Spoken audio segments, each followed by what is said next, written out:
This is Ross Payton here with Role Playing Public Radio, and this is episode 25, Save versus Warm Fuzzies. And with me, as always, is Tom Church. And at this point, boys and girls, is where Ross stops doing the announcer voice. Yeah, it's been a while. It's almost a month. Well, I've done the intros for the last few episodes. That's because I was picking up your slack because you're so lazy. I mean, all you do is edit this thing, release it, do the website. Write the show notes, maintain the website. Yeah, and I'm pretty much... Set up the website, yeah, pay for the website. Just all that shit. I pay for the website. Why don't you say that again, Ross? Yeah. For those that didn't hear it the first time. Yeah, right. Because I'm sure they'll care. But anyway, since this is a holiday episode, we're recording this around December, in December, we would like to do something a little bit different, something sort of happy and warm and fuzzy, kind of like Warm Fuzzies. So now we say different because anyone who's a regular gamer will know how insane that sounds coming from a gamer. Warm and fuzzy.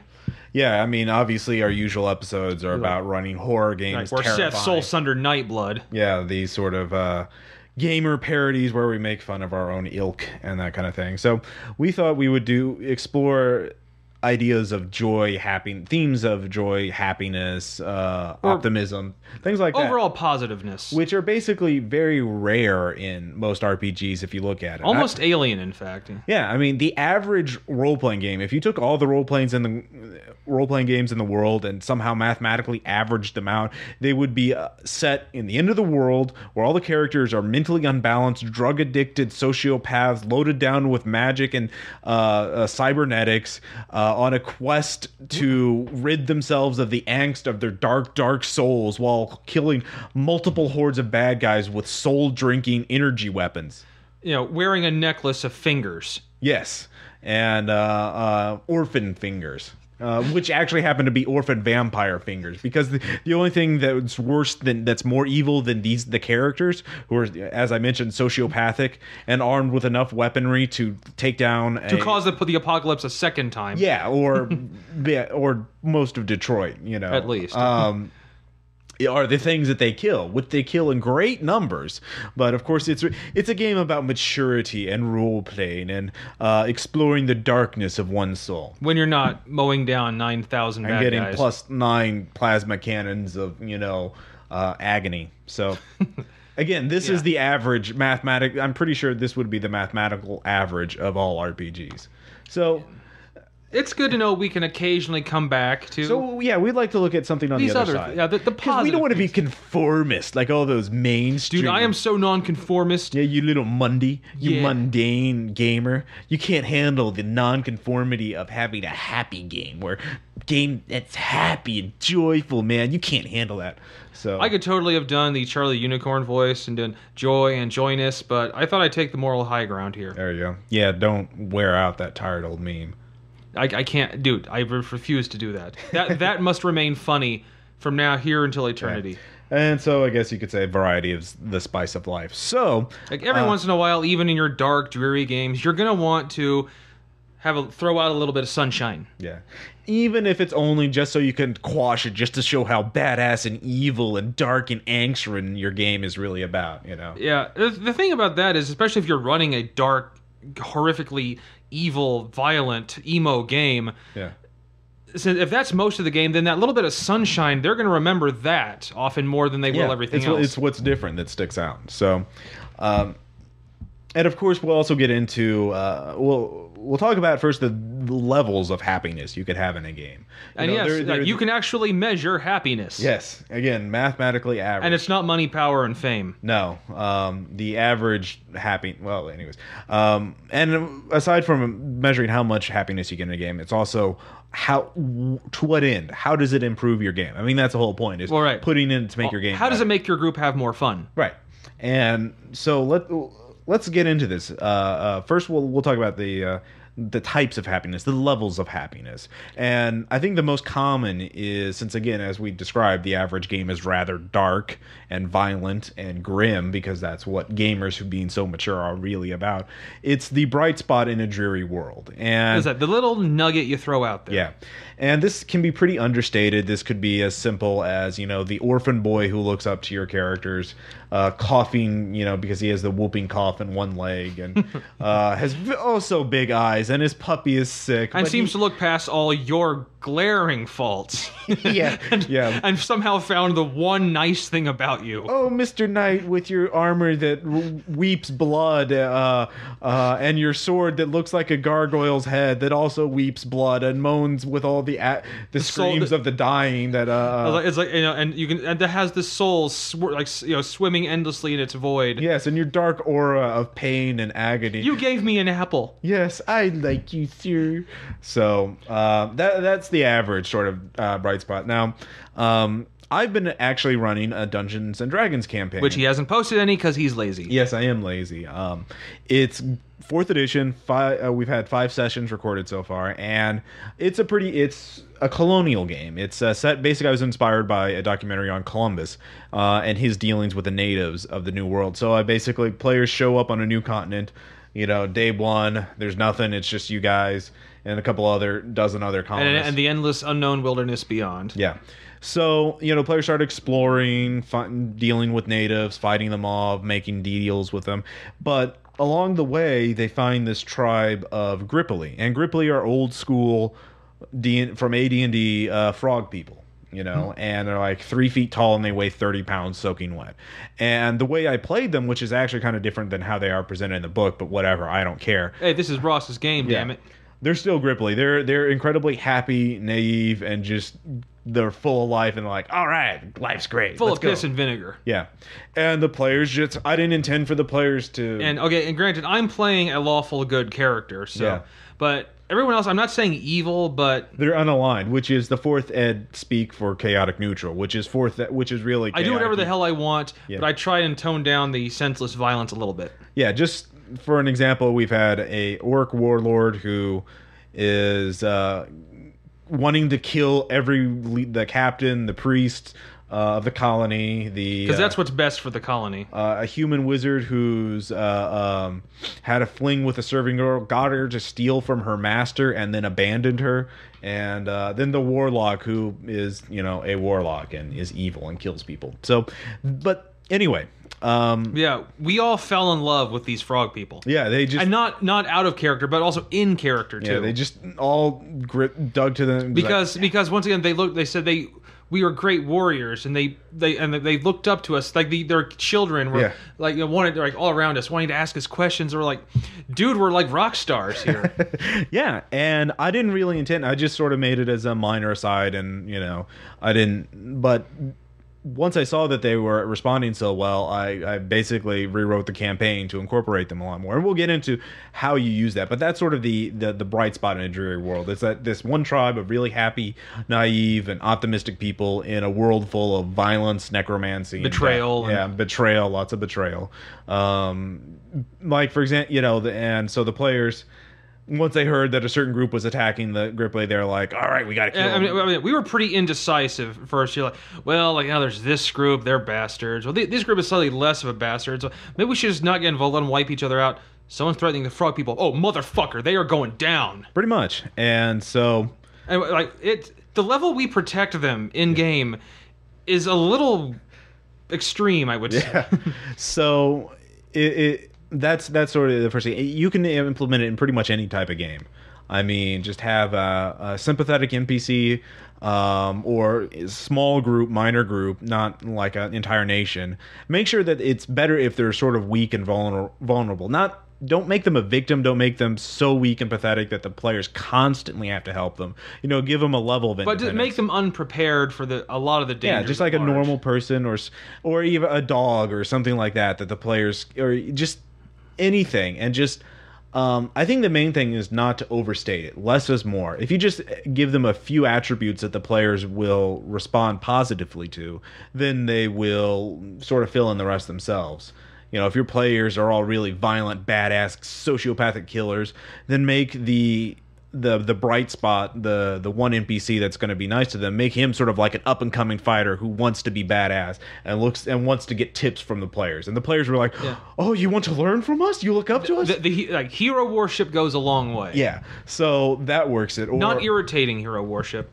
Yeah, that's because that's going to be the line between the positive part, we like this guy, and can we kill this sycophant right now? Yeah, there's a difference between being a plucky, kind of side helper to Scrappy Doo. So you don't want to be and Scrappy if you get to Scrappy Doo, that guy's dead. Yeah. So now, on the other hand, if all your players are sort of like cold, vampire, manipulative people, make it sort of someone who's wise and can point out the humanity, or sort of be a counselor, kind of It doesn't have to be your polar opposite. Yeah, for like a hobo who sees the vampire feeding on a gangbanger and says, like, well, like everyone's got to do what they have to survive in this world. Yeah, exactly. Someone who's not freaked out by the player's monstrosity or whatever. So these are just a few examples of types of bright spots. Or it doesn't even have to be an NPC. It could be a place, like a little a park or a small beach. Yeah, a beach. Someplace where the players can just relax and you just describe how nice it is and how cool it is. That if you threaten it, they'll want to protect it. Evil developers are going to buy out the park and turn it into a parking garage. We must kill the developer. Well, you could just raise money. Once again, like Werewolf the Apocalypse is a good game for that. To fall in love with a little secluded, cove, and they're going to build condominiums. We eradicate all of them. And the game master's like, I just kind of intended you guys to like raise money by having a dance competition or something. I see you've taken the other path and decorated all the equipment with their entrails. Well, I applaud your enthusiasm, but how about we curb that enthusiasm? Yeah. Now, the second level of happiness, Well, it's that's the next one is half and half. Yeah, basically a balance of the world. Now you think, well, every world has a balance of good and evil. Great example, superhero worlds. Yeah, exactly. Which like Mutants and Masterminds, the Freedom City setting is a good example. The Freedom City itself is a positive urban setting. It's not a desolate urban wasteland. Right. And when we mean superhero, we mean basically Metropolis, not Gotham City. You don't want the Spawn, Batman kind Punisher. No Frank Miller or Todd McFarlane stuff. Right. That's too dreary. But have an exciting city where there's great glories and things like that. Yeah, like great glory, like great architecture, clean streets, parks. Yeah. People can live here in happiness. Which if you do that, then when it's threatened by something, the players will want to protect it. Yeah. Not just, here we go, kick some bad guys' asses, get experience. It's, hey, they're messing up the park, man. Exactly. Like, make it a place that the players would really respond to, a progressive place, basically. And by progressive, I mean like better off, like the kind of place you would want to live in real life. There's all this cool stuff happening. There's very little crime. All the everyone's getting taken care of, and all this other stuff. And there's no poor, there's no homeless. Science is coming out with some kick-ass, stuff. Bandwidth is free. Yeah, exactly. Yeah, we're geeks, so the comic book shop is awesome. We must defend the comic book shop at all costs. But things you're personally invested in, you're going to go out of your way to protect. So, and also make a lot of interesting NPCs, not necessarily antagonists or psychopaths, but just like colorful characters that the players kind of like. Like the police commissioner that likes them but still does her job, but. The one that will stand up for them though begrudgingly. I think that works better than says they are the heroes of the city and it's like shall be treated as such. It's more just says, well, I appreciate your help with that situation. It would have been best if you'd let the police handle it, but kudos for you. Yeah, I mean, we'll do an episode in the future about making NPCs interesting and unique, making them stand out. But if you already know how to, just sort of make each one kind of different and unique. For example, the D&D game, which is still a little more dreary overall. I've done a few things to make NPCs stand out, like the Goblin. Yeah, the Goblin. There was a Goblin chieftain the players spared after a fight, and he offered to help them out, and so he has these very specific speech mannerisms, like yes. Oh yes, I'd help you. Oh, I'd love to kill my brother. It's kind of thing. It's like the Slav and just groveling at our feet. but also mixed with the "I'll betray you in an instant if I can." Yeah. And then there's the merchant lord who speaks more eloquently and more measured, but more of a commanding presence. Like, you will do what I say, or else. But he would never go as far as to insult someone. Yeah. It's I don't want to say Hannibal Lecter, but just he can do far more with a simple phrase than he can with yelling at you. Yeah. So anyway, so that's sort of the best thing to make a balance between good and evil, or light and dark, is to have a really exciting place, very interesting place. With NPCs, like places they want to protect, people they want to protect. Yeah, even if they aren't like just helpers to the PCs. If they're just, if the players just want to talk to them. Don't do the stupid golden age crap of, quickly, there's a tanker truck about to collide with a bus full of nuns. That's going to get groans. Yeah. Trust me. So, and of course, you have to contrast this. This is, again, a world of balance, of contrast, is to occasionally show really, really, really dark evil. And that's like, and more like, it says, and this is what could happen if you don't step in. Yes, that's a very good example. That's excellent. It's like, show what happens to some, other city or some nearby country, or, exactly. So... and this does, and now we applied it to superhero games, but you can do it in other settings. Well, you can do it with any game, really. Yeah, I mean, just think of. I'm actually, hell, White Wolf, the epitome of angst. Yeah. Really doesn't have to be as dark as that. Yeah, you could definitely have a game. Certainly in some games it's very much inspired, like Mage. It's a lot about exploration, and seeing new worlds and progress, and helping the sleepers. I mean, I don't know about the new one, but whatever. I don't play New World of Darkness. Well, and think of Dungeons and Dragons, like Sigil in Planescape, the City of Doors, where all the universe just sort of enters into this place. You can see people from anywhere. I mean, it's like New York City, only there's magic and demons and angels and people. So there's a lot of bad stuff going on, but there's incredibly cool stuff going on. So the players will want to help clean up Sigil, or clean it up so the cool stuff, get rid of the bad stuff so the cool stuff can go on. Yeah. So that's sort of the second level of happiness, is just make the universe sort of cosmically balanced, but with favoring good, So yeah, favoring good, but and view the horrible darkness more as a warning. Yeah, that's the key. And then, of course, the final thing is just having a very bright world, which by this means a very optimistic world. Now, again, this is like the very rare setting. This is I've only been in 1 or 2 games of this in my entire life. Yeah. One is a game you've mentioned before, the Teenagers from Outer Space, which is a comedy anime game, which is, if you actually get into dark, depressing, angst, violent thing, you're not playing it right. You're not running it right. You're not playing it right. It's designed for, well, first of all, one of the, you can't even die. You just be bonked out. It's like if you lose all your hit points, which is called bonk points, you're just kind of, you're on the ground. Your eyes are doing the, spiral thing. You got a lump on your head. But that's all that happens to you. That's all that happens to anyone. Right. So. That's a comedy game. That's designed for that. Right. And I've been in many a game of that, and it's pretty fun. But just be careful. Just avoid goofy. Mm-hmm. When, for that. Well, a little goofy is fine, but if you just go all goofy, well, okay, it's kind of like Tropic Thunder. Never go full retard. Right.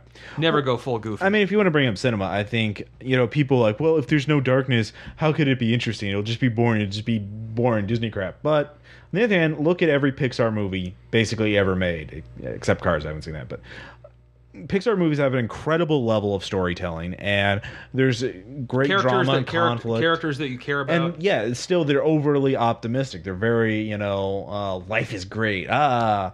There's there's this minor thing that threaten our. Well, they're big, like in WALL-E. There's the fate of humanity is at rest, but it's an interesting world, and so that's something I don't see very often. I mean, there's Toon the RPG that sort of does cartoons, but that's something I'd like to see more of in the future. Are games with an optimistic setting that aren't inherent. I mean, that's the thing, is that Pixar is all we could think of that would sort of be very easy to translate to games, but I'd like to see more RPGs in the future that have optimistic settings, because it just seems we've done every version of Apocalypse. We've done every type of angst, dark. corruption, fallen worlds.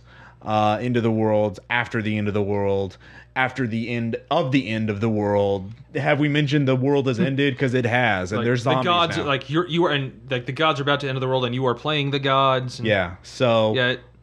I'd like to see some more games that like approach it in a serious manner, because there's such a, I mean, there's a vast body of literature, of fiction, of storytelling where it's fables. That's a comic book where everyone's a fairy tale, and it does wind up happily ever and after, but it's very complex. Anyways, this is a rant. I'm going off on a tangent about this, but It still serves the point. yeah, you can do really great games, tell really great stories in an optimistic world. You don't need the drama of the end of the world to do that.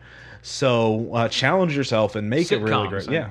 Sitcoms. I mean, primetime adventures. Yeah, there's a whole television game. We've done a few games of that. Well, I've done one game of it, but I was in one. Okay, yeah. And So- yeah, it was fun. We at the end of the day, it may not be what we're used to, but at the end of the day, when the game was done, we all stopped, looked at each other, and said, "I had fun tonight." Yeah. Therefore, it was a success. So yeah, you can definitely do that. And so those are the three levels of happiness. But what's the point of it? Why would you add happiness or joy or warm fuzzies into a game? Well, what does it increase? And I think does it make the improve? best way is to what is joy, happiness? Yeah. They're emotions. Yeah, And the point of having that in your game is the emotional payoff. yeah.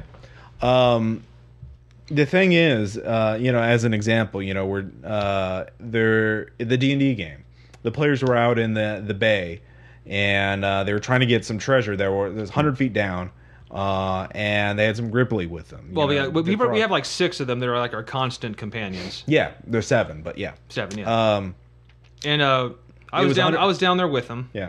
And basically, I grabbed a Chull, which is a level 10 monster. which was like 7 levels above us. Yeah, your guys are like level 2 or 3. And so I was like, all right, now let's see how long you can delay this thing before it eats your ass. And it was a very interesting fight, and you didn't kill the Chull. It lived, obviously. No, we wounded it. Yeah. But it got to the point where the Chull just had one last attack it could make on one Gripply. We were all fleeing. We were all Yeah. headed back to the surface, and Basically, this one Gripply, it had a low AC, and the thing had like a plus 18 to hit. So I was like, it's going to hit on anything but a 1. And if it hits, it's going to kill this guy. yeah. So I rolled it out in the open, and I rolled a motherfucking 1. And everybody... And a cheer erupted from the whole group. yeah. And I think it's like, and we were high-fiving each other across the table. Yeah. Because you at this point you realize, oh no, we got our buddies in danger. Oh, they're helping us out. Without us asking. Yeah. And oh no, he's gonna die. It's gonna be our fault. And he lived. Life is great. So And you know that in game we got back on shore and had a huge celebration yeah. where we high-fiving our frog buds. And Yeah. And if it had just been some generic NPC buddy, the orc bodyguards we had at one point. Yeah. Like, oh, they're dead. Whatever. Yeah, exactly. I mean, you wouldn't have cared, but because it was the people you had developed an emotional connection to, that had a big payoff. And when you saved some of them who were kidnapped later on, that was another thing. That was a huge relief for you. So there's that. It's a great payoff, and there's also a great motivation. If you have something good in the game that the players respond to well, they will do whatever they can to protect it. Even if they are the Seth Soulsunder Nightblood characters. Yeah, exactly.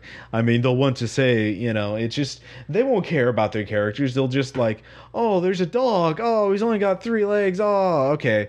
I will go march through hell to get him back. All right, let's go. Come on. So Yeah, there's an example in a game I played. yeah, It was the, remember Andy ran the Dreamlands game. I think you were in a few sessions of that. yeah, Where it's basically you're playing yourself in your dreams. yeah, And, and this was a game I was running, and my guy was the partially, this is the first time I played the insane laundromat attendant, who in his dream became like a huge horned demon.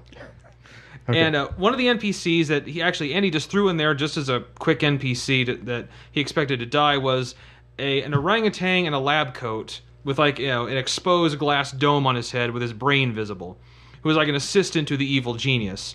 And he was basically a coward and, screamed at the sight of trouble. For some reason, I fell in love with him. And I made Andy keep him in the game. And everyone else in the game was like, oh, there's the thing, kill it. I'm like, no, don't hurt the monkey. Like, the huge demon is doing this. Yeah. And I protected that character throughout every encounter and managed to keep him alive despite the best efforts of the other players and Andy the GM. Nice. And Andy still talks, but he's drawing pictures of it too, because it stands out in his mind. Yeah. So that's the thing. Once you can get a hook on them with something, I mean, not that you're trying to, but once they respond to something, then it has this dual effect. One, it inspires them, it motivates them to whatever you can think of, whatever you can tie it into. And two, once they succeed, there's a great emotional payoff because they've invested into these NPCs, into this whatever. And they've risked themselves and their own resources. Yeah. So the trick is don't try and intentionally hook the players. Don't say I'm going to make lovable orphan Timmy, and PCs are just gonna love him. Because the thing is, for all you know, your players are like, all right, throw him to the monster to distract him. But one thing, players tend to be very good at picking up on those things. Yeah, well, on obvious ploys like that, it's like, and often just to spite the GM sometimes. Yeah. It's like, I'm going to kill Orphan Timmy. What? No, he's an orphan. It's like Orphan Bane. Yeah. You know what? I think that Timmy's a doppelganger. And the only way to prove he's a doppelganger is to cut his head off. So let's kill Timmy. And once it's done, like, guess I was wrong. Yeah. Wait, I'm lawful good. I'll pay for him to be raised from the dead. Yeah, whatever. Hey, he's dead. Who wants a brewski? Yeah, exactly. It's, what you're going to have to watch your players to determine what emotionally hooks them. Yeah. So just again, because once Ross had no idea that Gripply would hook us in. Yeah. But he saw it and went with it. Yeah, exactly. So once they respond, though, then sort of don't make it too obvious. I mean, don't. Again, it depends on what you want to do with the campaign. But once you respond, sort of start building up that rapport, that relationship. Maybe the bright spot NPC helps out. Maybe they just have a good dialogue. Or just do something not even useless. Brings them a small basket of food. Yeah. Again, it starts small, and then sort of build it up, weave them into the story of the game. It turns out, the bad guys start stalking your little NPC because they've seen him with you, and so you have to rescue him from the bad guys. Another thing, but don't have him in peril all the time. Yeah. In fact, have them help the players, which the players will just love. It's like, Timmy called the cops to distract the bad guys. Go, Timmy! Yeah, awesome. So. Again, and once they become major components of the game, then you can start working them into major quests. And sometimes the emotional payoff is all you need for the reward. Okay, if you save Orphan Timmy from this cartel of drug dealers, there's no money in it. There's no reward. The cops will put a bounty on. The cops will put warrants on you. There'll be a big bounty on your head from the other cartels. Are you sure you want to do it? Timmy got us sandwiches. Fuck those guys. Or Timmy was the only one who didn't lie to us. Yeah, exactly. Players hate being dicked around. I found out it doesn't matter how powerful the character is and the NPC is in the game. It doesn't matter what the NPC offers them to the players. It's how nice they treat the players. And sincerely nice. Yeah.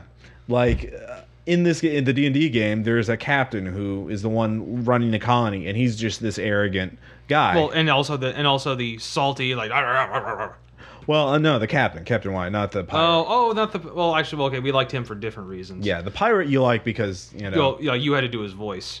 Yeah. Well, actually, I think Cody or one of our players. Yeah. Liked the voice. Yeah. But the captain, the leader of the colony, is this arrogant man who's also very stern and he is the authority of the crown. He is he's Cortez. Yeah, exactly. And players don't like him. Players, you guys hate him. You're like, do we want to kill this guy? After every meeting, every time you talk to this guy, it's like, I want to kill that guy. Can we kill that guy? Can we kill him? Well, Jason's one can we kill him now? Yeah. I'm more just, yes, a sarcastic, of course, sir. And then there's the priest, the priest is kind of like a wishy-washy kind of guy and more nice, but is also trying to, his god is superior. Yeah, exactly, to the pagan nature spirits and whatever else. And they're like, I hate this priest. Can we kill the priest? And then the merchant lord. The merchant lords is this, I mean, I was a lawful good character, and I wanted him dead. Yeah, but the Grippler, who can't offer you anything, yeah, they'll. Oh yeah, we love you guys, and I think the main reason is they saw us, they treated us nicely, they had kind words for us, and meant it. Yeah, they genuinely said you guys are okay, and weren't trying to get anything out of it. Besides some help in their current problem to stay alive or unenslaved. Yeah, exactly. That's all it was.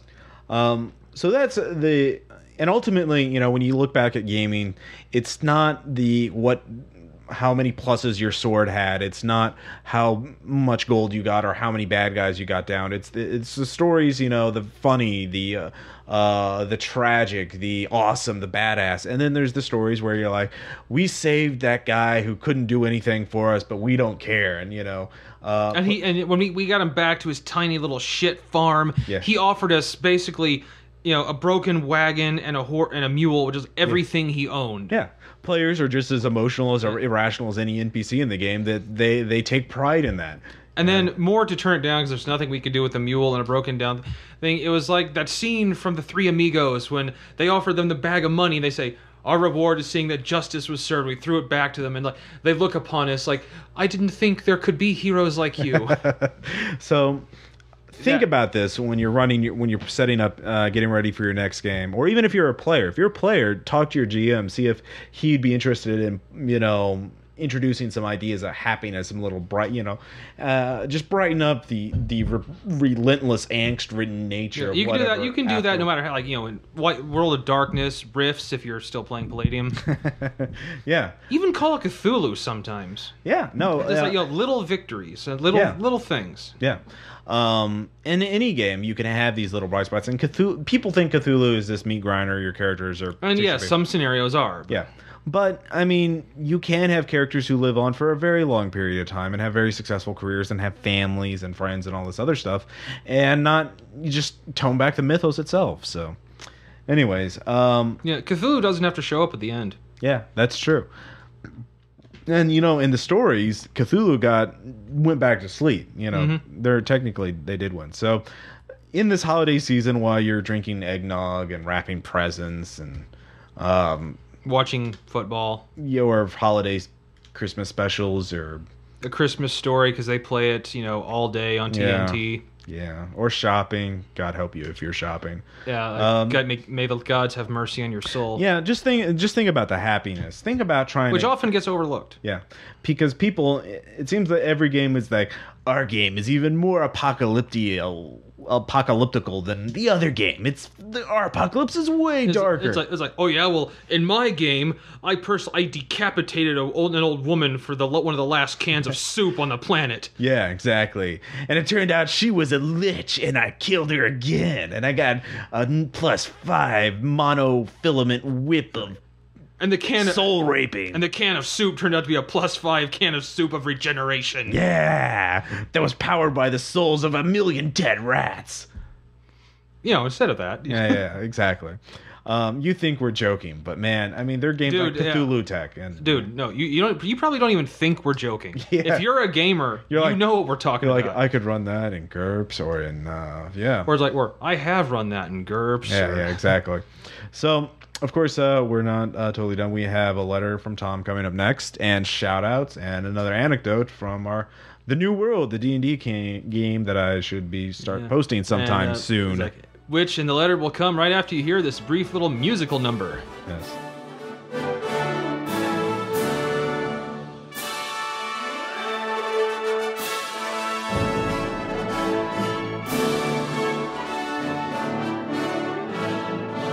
Ah, Christmas.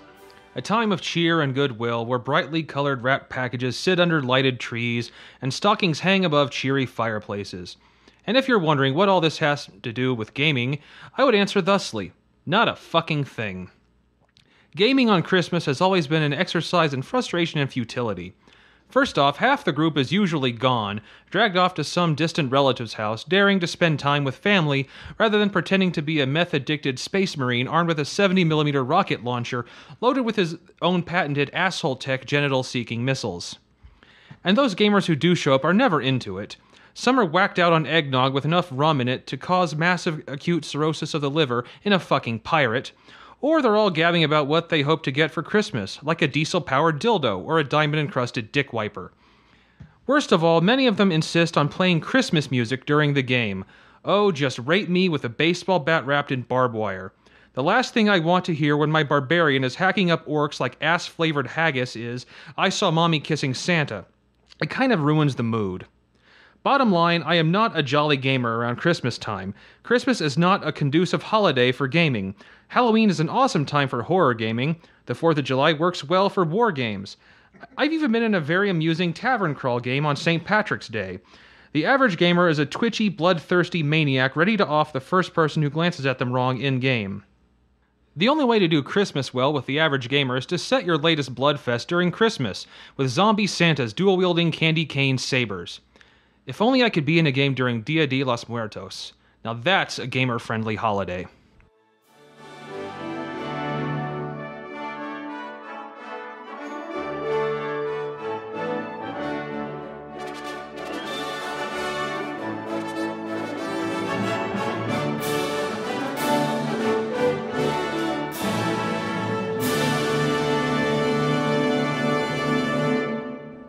Wow, Tom. I don't think a diamond-encrusted dick wiper would be a good gift. Because, I mean, diamonds are sharp. But diamonds are forever. Yeah, but your genitals wouldn't if you used that, is what I'm saying. Well, you could be like a James Bond villain who's, his deformity is he's wiped his own dick with diamonds for so long that they're gone. No penis. Dr. No Penis. Or Diamond Dick. Diamond Dick. Oh, man, that's... And also, I can't believe you would think... The first thing that came to mind when you said, gaming on the 4th of July for war games. Is that what you think? You think we're a warmongering nation, Tom? Yes. Oh. Well. Not for long, though. Yes, the evil, liberal, demon rat Obama will end war. No, he'll be a secret Muslim and he'll take us all over, being a communist Islamic country. I don't know how that would even work out. He's not even really American. Are we a political show now? No, I'm just You're just talking, right? Yeah, pretty much. I have no idea the words that come out of my mouth. I don't think. The words just tumble forth, much like George W. Bush.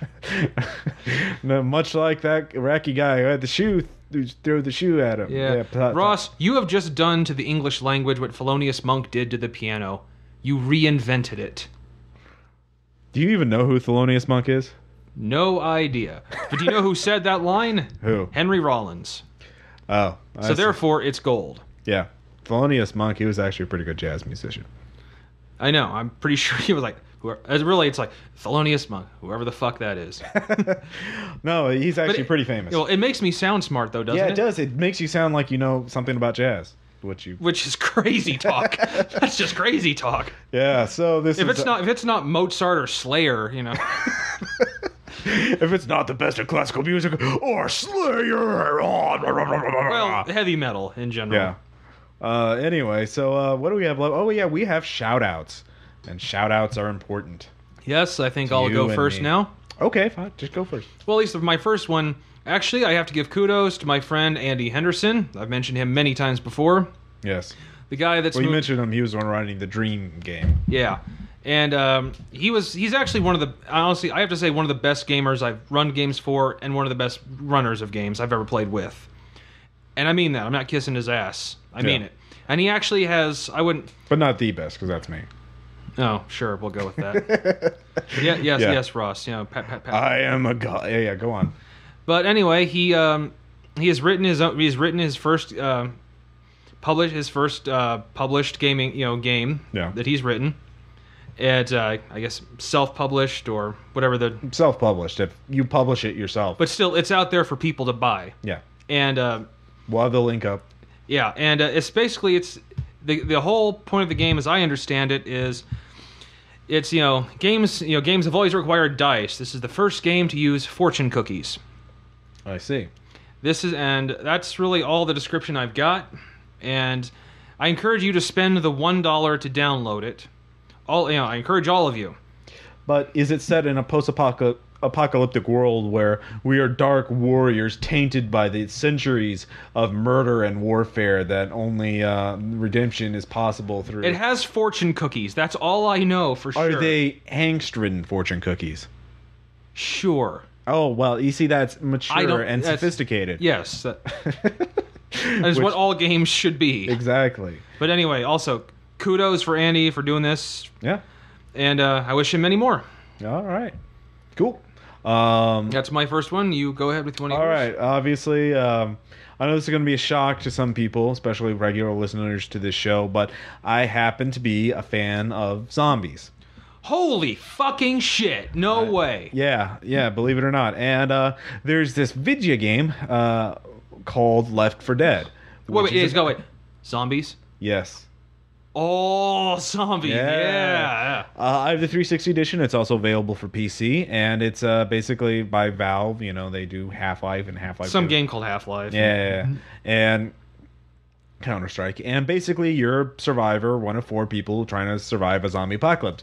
Basically, that means going from point A to point B without dying. And the thing is, what's really brilliant about this game is it has this procedural content. It has this, what they call the AI director, this program that monitors all the players, figures out when they're stressed out, and then sends zombies to eat them and kill them, and then gives them health. So every level is randomly, it's different. I mean, it plays differently each time. Sometimes you'll have giant tanks, zombies, giant Hulk-like zombies attacking you. Sometimes you won't. There are all these boss zombies. It's a very interesting game. I urge everyone to look at it. And I'm a big fan of procedural content because ever since I started playing Dwarf Fortress, if you remember to our interview, I discussed with this Tarn Adams, this is sort of the future of video games, I think, is procedural content where it's not a static world that's populated by designers and then that's it. It's sort of generated kind of randomly every time, like a roguelike, like Dwarf Fortress. And this is a step in that direction. And it's just a fascinating game to play, to read about. And and I played it with you. I suck ass at it because I am not good at console first-person shooters. We've actually, we did. If you like Flame War, I'll put the links on. We did our own version of Flame War where it was Left 4 Dead and we were screaming at each other and it was pretty fun. We'll be doing some more of those. But one thing I do remember I did like is it's one of the first games I've seen like that with you have teammates where they're actually necessary and useful. Yeah. They're not just constantly in your line of fire and screaming at you, over here, over here. Yeah. Because basically there's certain zombies that can paralyze your characters and a teammate has to help you out. There's no way a single person can get by a level by himself. No, it just can't happen. Yeah. I mean, it's just ridiculously hard. Not without at least the other 3 players being bait for that one jerk player. So anyways, that's my first shout out. So do you have any others, Tom? Shout outs? No. Nah, I'm pretty much. How about the Punisher movie? That was oh God. You're just going to bring that up, aren't you? I know. Warm Fuzzies. Oh, my Christ. Best comedy of 2008, I'll have to say. Oh, my Christ. Right up there with Tropic Thunder. And, by the way, for those of you who have never listened to the show before, I love The Punisher. I love the comics. I've really loved the video game. Mm-hmm. The only thing I haven't liked are the movies. There's the Dolph Lundgren one in the 80s, which just, wow. I don't acknowledge that movie happened.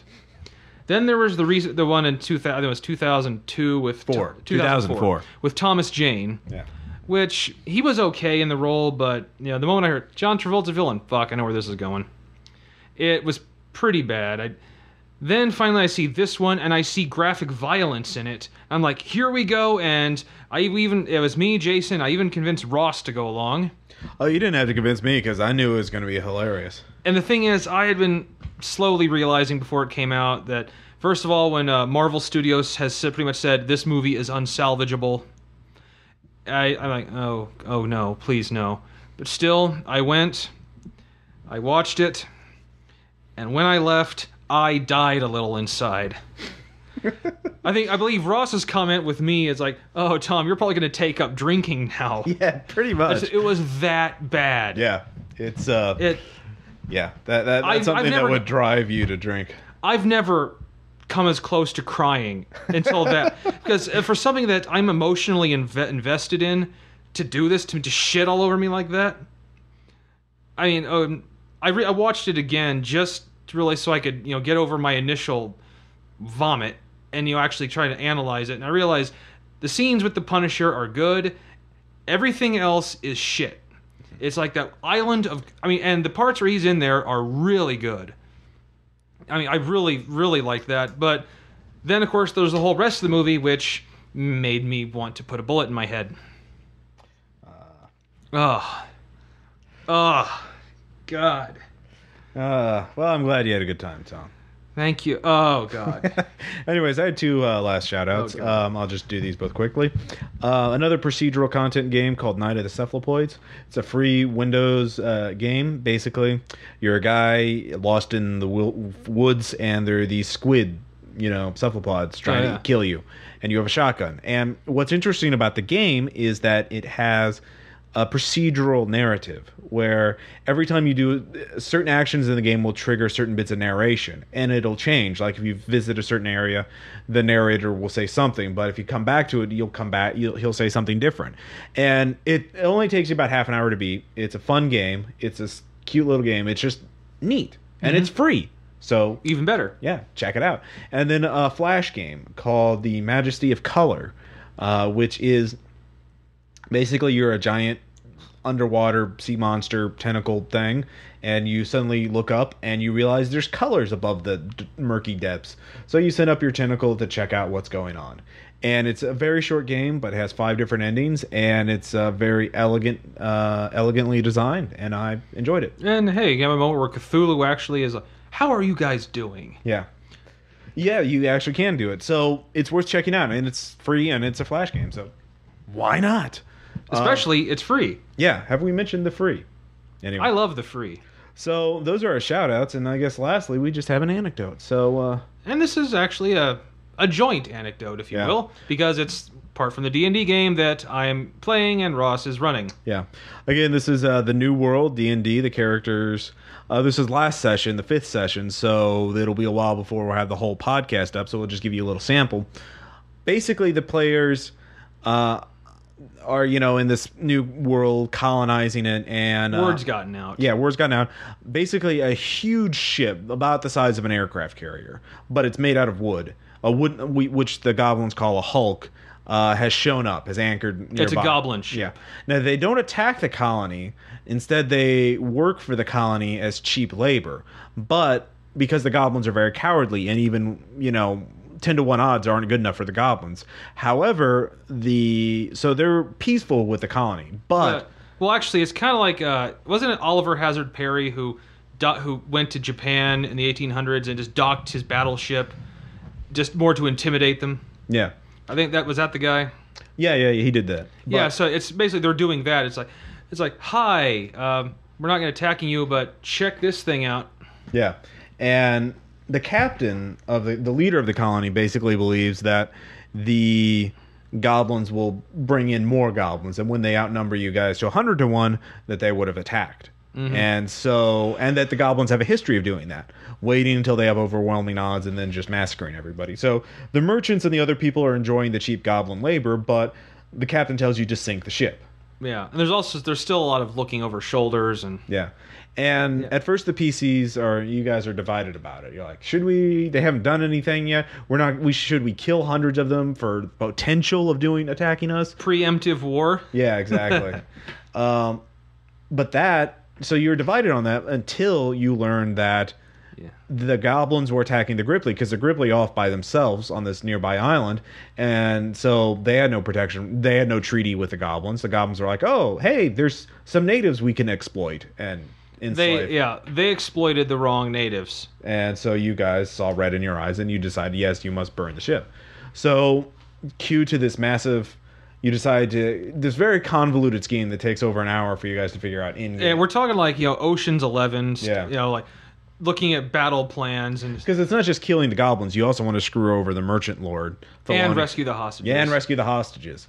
And sink the ship. There's a lot of, it's layers upon layers. Yeah.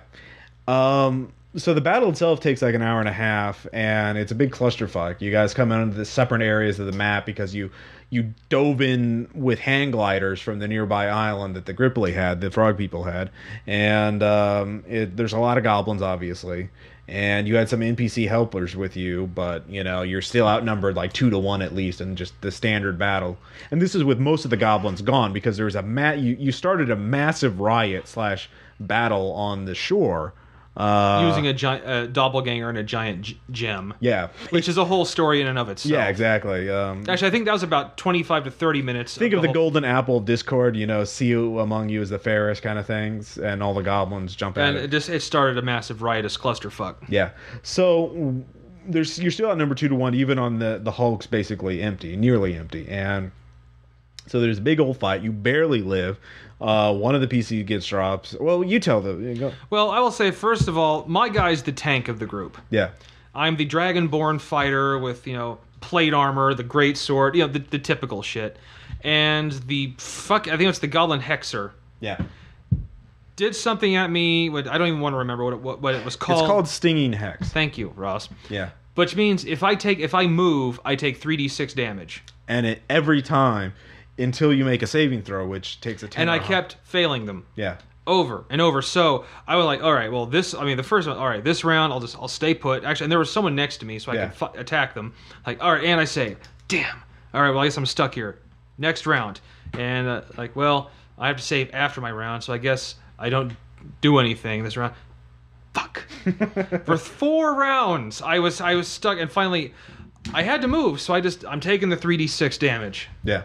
And the thing is, even after you moved, you still couldn't kill the one goblin who was killing the Gripply. Well, he went off on the other side of the ship. Yeah, and so I'm like, motherfucker. Yeah. So. I said that. Yeah. In fact, one thing about these games is that they are all going to have the explicit tag on iTunes because there's a lot of profanity in these games. Right off the gate. I don't want to try to censor us. No. You can't do it. No. So be warned for those fans of our actual play. Especially one of our players, you'll know who I'm talking about. Yeah. Just the one who he'll roll a dice it's like cock smoking fuck balls dick. And it's not Tom. So no, it's not me.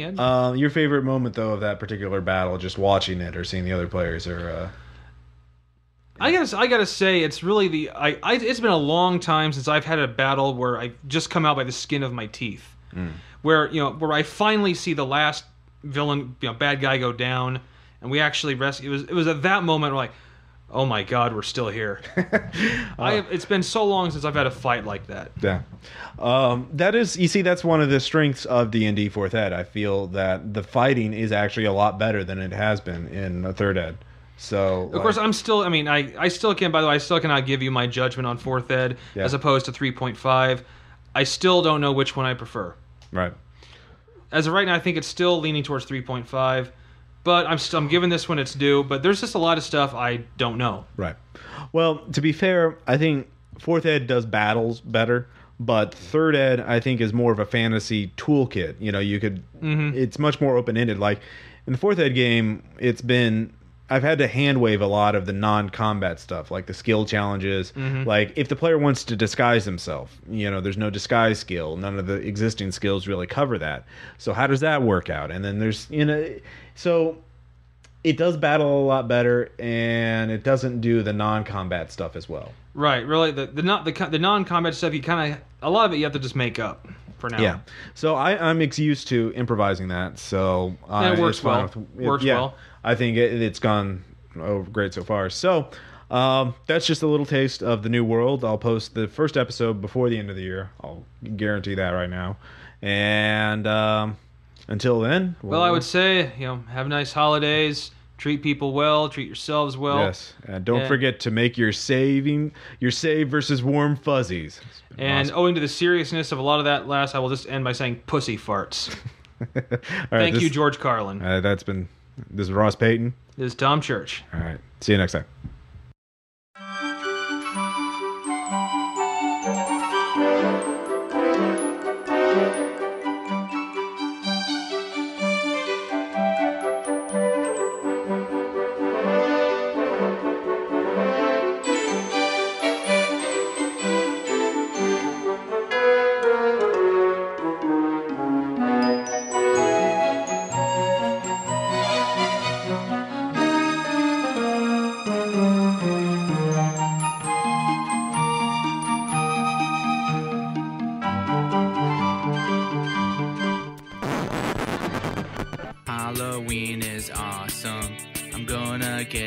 costume and go out in the street.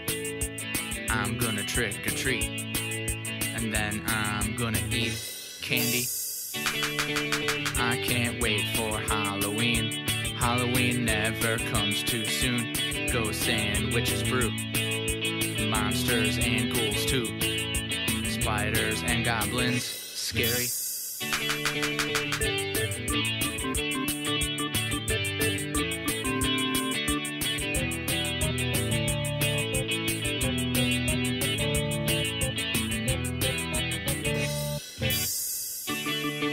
Halloween is the best day. It's better than any other day. It's better than Arbor Day. It's better than Groundhog Day. Halloween is awesome. Halloween.